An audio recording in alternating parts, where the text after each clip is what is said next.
WWE has for a long time been considered the mecca of pro wrestling. Anyone who makes it to WWE is considered to be one of those who succeeded in their career, achieving the impossible.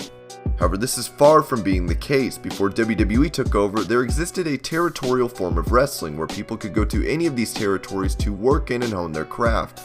This changed rapidly once Vince McMahon Jr. took over from his father, who had been more of a traditionalist. Little did he know that his son would change the very face of the wrestling business. Vince bought all of the territories out and made the WWE, then known as WWF, one of the largest wrestling promotions in the world with the help of Hulk Hogan and other big names.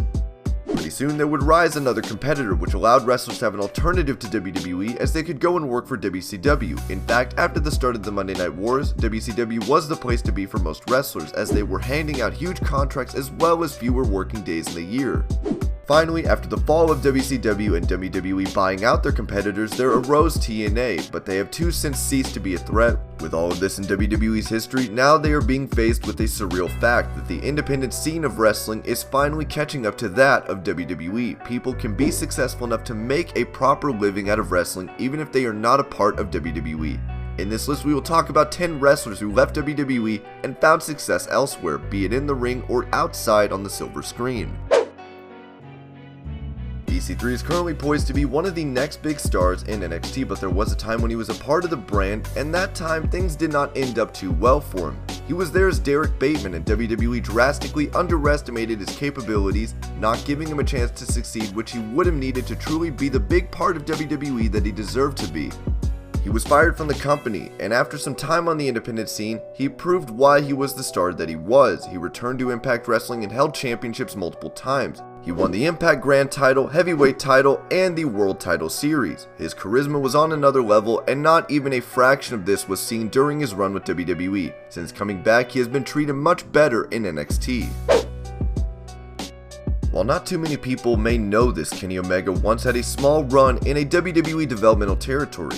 He was part of Deep South Wrestling between 05 and 06, but the experience was not one that he enjoyed. He was turned away from them and has since never looked back and even turned down their contract offers. He has become one of the most successful wrestlers in the world and was recently named as the #1 wrestler in the PWI 500 wrestlers list. He has had a 6-star and even a 7-star match in New Japan Pro Wrestling when he faced Okada. And on top of that, he is the current IWGP Heavyweight Champion.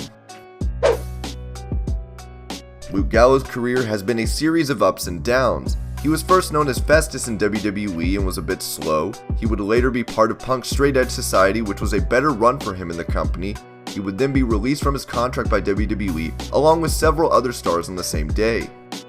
His success in the company would not reflect his run outside. There he would be a part of Impact Wrestling and several other independent promotions before making his way to New Japan. As part of the founding members of Bullet Club, Gallows rose to huge prominence alongside Carl Anderson. He and Anderson both came back to WWE later, after immense success outside the company. Unfortunately for him, he has not been able to replicate the same success. Drew McIntyre was once a huge part of WWE's programming. He was declared to be the chosen one by Vince McMahon and was touted as the wrestler the chairman himself had handpicked for success. In the first years of his run with the company, he achieved small victories but never really gained the recognition needed to be seen as a huge star. He always had the superstar look, but when it came to execution, somehow someway he always fell a little short of the mark. WWE relegated him into a jobbers group, the 3-man band. Before long, he was gone from the company. On the indie scene, Drew did not waste any time. He took booking after booking and worked on his own physique in the meantime as well. As a result, he was soon one of the most in-demand stars on the independent scene and had held multiple belts in different promotions. His run on the indie scene was so good that WWE called him back to their roster. When they brought him back, there was still very little doubt that he was going to go be in the upper echelons of WWE. Starting in NXT, he won the NXT title and ruled the developmental territory. Since coming up to Raw with Dolph Ziggler, he's looked even more impressive. Scott Hall and Kevin Nash are two of those wrestlers who changed the sports wrestling scene with their careers. They single-handedly made sure that WCW gained the stranglehold on the Monday Night Wars when they left WWE. WWE could not afford to compete with WCW when it came to paying their performers, and as a result, Nash and Hall jumped ship to the rivals. In WWE, Nash had been wrestling as Diesel while Hall was Ramon. Both men had a lot of pull and were the top stars of the company, but that didn't stop them from making the change.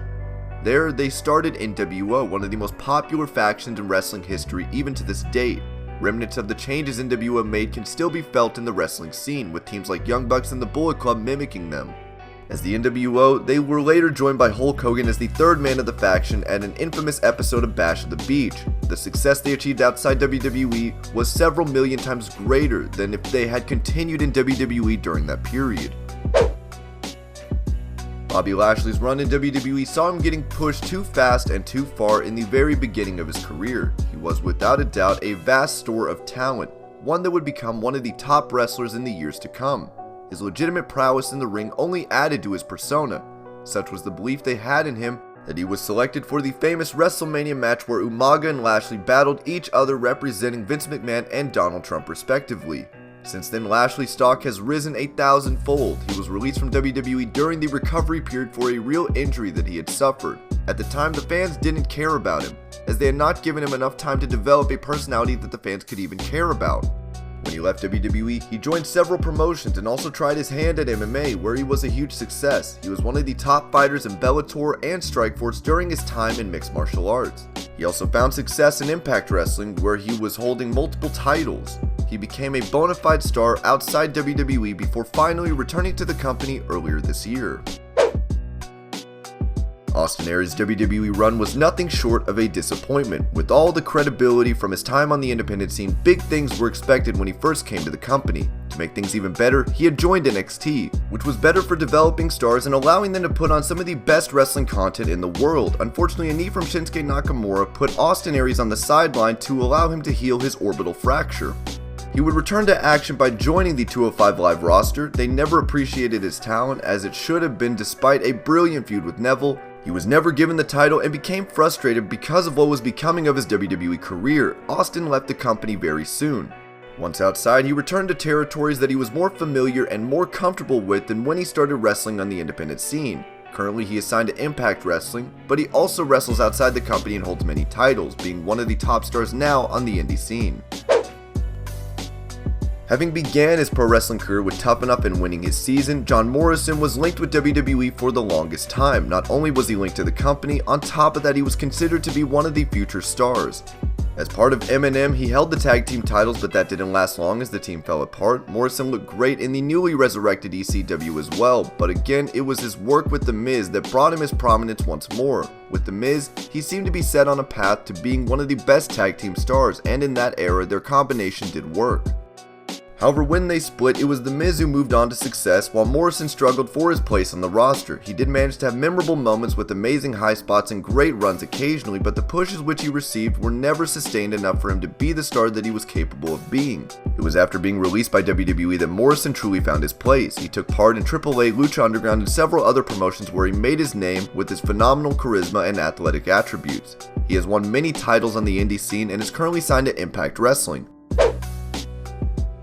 Dave Bautista is currently one of the most well-known former WWE stars of all time, possibly ranking alongside The Rock, Cena, and Hulk Hogan.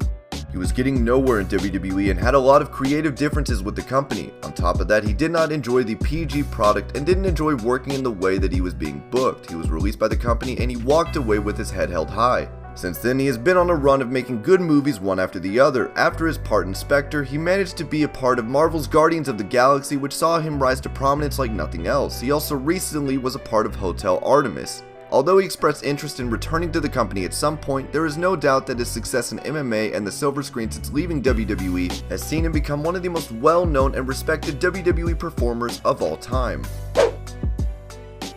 Cody Rhodes is the single hottest commodity in wrestling right now. In WWE, he looked like he would become a star, and being a part of Priceless and Legacy helped his career no end. However, the main momentum for his career seemed to go away suddenly. Despite intermittent runs where he held the Intercontinental title, he was not really booked like the star he was.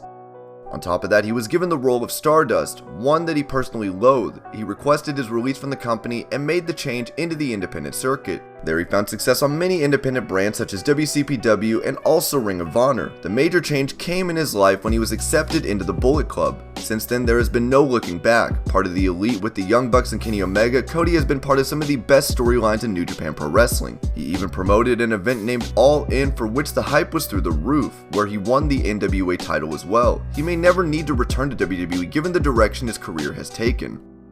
And these are 10 wrestlers who got successful after leaving the WWE. I hope you're all having an amazing day. Thank you so much for watching Wrestling Hub, and I'll see you later with more videos.